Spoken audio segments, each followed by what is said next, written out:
De la diversification des êtres vivants à l'évolution de la biodiversité. La biodiversité, c'est la diversité du vivant, avec la diversité des écosystèmes, des espèces et des allèles au sein d'une même espèce. Un écosystème est un biotope, donc un milieu de vie, et une biocénose, donc l'ensemble des êtres vivants qui peuplent ce milieu. Grand 1. La notion d'évolution biologique. L'évolution biologique est une transformation des populations au fil des générations.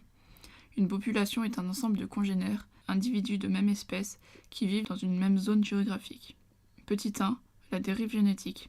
Pour un gène donné, la fréquence d'un allèle neutre, qui est un allèle qui ne favorise ni défavorise les individus qui le possèdent dans une population, évolue au hasard. La dérive génétique est une évolution aléatoire de la fréquence d'un allèle dans une population. Dans une population, les individus portent des combinaisons d'allèles variables pour leurs différents gènes, donc ils ont des caractères héréditaires différents. Il existe une diversité allélique au sein de chaque génération et évolue au fil du temps. La dérive génétique modifie plus vite la fréquence d'un allèle dans une petite population, d'où l'effet de fondation. Quand une petite population quitte une grande population d'origine, ces quelques individus de la petite population peuvent avoir une fréquence de leurs allèles qui n'est pas la même que la fréquence de cette même allèle dans une grande population. La fréquence des allèles d'un gène évolue aléatoirement, donc différemment dans la petite et la grande population.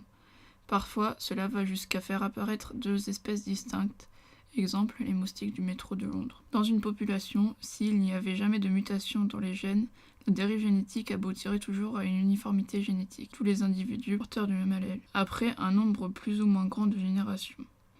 Dans ce cas, plus la population est plus petite, plus l'uniformité génétique est atteinte rapidement. Mais dans la nature, on ne peut éviter la survenue de mutations qui réintroduisent régulièrement de la diversité génétique. Ainsi, il est rare qu'un gène ne soit représenté que par un seul allèle, même dans une petite population. Petit 2. La sélection naturelle. Charles Darwin, en 1859, a mis en évidence la sélection naturelle en observant les pinsons des Galapagos. La sélection naturelle est un mécanisme de tri qui fait que les individus porteurs d'allèles favorables survivent et se reproduisent mieux que les individus porteurs d'allèles neutres, qui eux-mêmes survivent et se reproduisent mieux que les individus porteurs d'allèles défavorables. Un allèle favorable est avantageux pour la survie et/ou la reproduction de l'individu. Un allèle est favorable s'il augmente le pouvoir de reproduction d'un individu. Il y a aussi une augmentation de l'efficacité de la reproduction, une augmentation de la résistance de l'individu à une condition du milieu, qui peut être froid par exemple, ou aux prédateurs, une fuite plus rapide ou une résistance à une maladie. Cela favorise aussi l'accès à la nourriture, l'exemple des pinsons à gros bec pendant la sécheresse. Une adaptation est une caractéristique qui permet à un individu de survivre et de se reproduire mieux que s'il en était dépourvu. Les adaptations successives des êtres vivants font que les espèces sont de plus en plus adaptées à leur milieu de vie au fil du temps.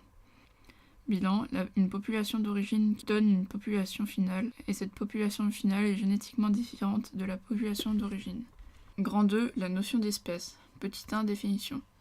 Une espèce est un ensemble d'individus qui se ressemblent physiquement, critères typologiques ou phénétiques, qui peuvent se reproduire ensemble, critères d'interfécondité, et dont les descendants sont fertiles, capables de se reproduire eux-mêmes. La spéciation est l'ensemble des phénomènes qui aboutissent à l'apparition d'une nouvelle espèce. Une nouvelle espèce peut apparaître si et seulement si une population devient isolée génétiquement par rapport à sa population d'origine. Une espèce disparaît si et seulement si tous les individus de cette espèce disparaissent, ou bien si l'isolement génétique entre la population d'origine et la population qui s'en est détachée cesse. Petit 2. Une notion en constante discussion. La définition de l'espèce a beaucoup varié au cours de l'histoire de la biologie.